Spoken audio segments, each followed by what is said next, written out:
మధ్యతరగతి గృహ కొనుగోలుదారులకు ఉపశమనం కలిగించే నిర్ణయాన్ని కేంద్ర ప్రభుత్వం ఈ బడ్జెట్లోనూ కొనసాగించింది. దేశవ్యాప్తంగా వివిధ హౌసింగ్ ప్రాజెక్టుల్లో నిలిచిపోయిన 1,00,000 ఇళ్లను పూర్తి చేసేందుకు స్వామి ఫండ్ 2కు 15,530 కోట్లు కేటాయిస్తున్నట్లు ఆర్థిక మంత్రి నిర్మలా సీతారామన్ ప్రకటించారు. మధ్య ఆదాయ వర్గం వారికి అందుబాటు ధరల్లో ఇళ్లను అందించాలనే లక్ష్యంతో 2019లో స్పెషల్ విండో ద్వారా నిధులు అందించే పథకాన్ని ప్రారంభించింది. State bank group company SEBI ventures ఈ నిధిని నిర్వహిస్తోంది. స్వామి ఫండ్ 1 ద్వారా ఆగిపోయిన 50,000 ఇళ్లను పూర్తి చేసి కొనుగోలుదారులకు అందజేసినట్లు నిర్మలా వివరించారు.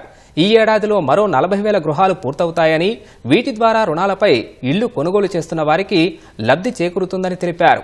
2019లో ఎస్బీఐ వెంచర్స్ లిమిటెడ్ నియమించిన డేటా అనలిటిక్స్ సంస్థ ప్రాప్ ఈక్విటీ అధ్యయనం ప్రకారం 1,500 ప్రాజెక్టుల్లో 4.58 లక్షల ఇళ్లు మధ్యలో నిలిచిపోయినట్లు తేలింది. వీటిని పూర్తి చేయడానికి 55,000 కోట్ల నిధులు అవసరమని అంచనా వేసింది. ఇందుకు అనుగుణంగా కేంద్ర ప్రభుత్వం నిధులను కేటాయిస్తున్నట్లు నిర్మలా సీతారామన్ తెలిపారు. Swami Fund 2 will be established as a blended finance facility with contribution from the government, banks and private investors. This fund of 15,000 crore rupees will aim for expeditious completion of another 1 lakh units.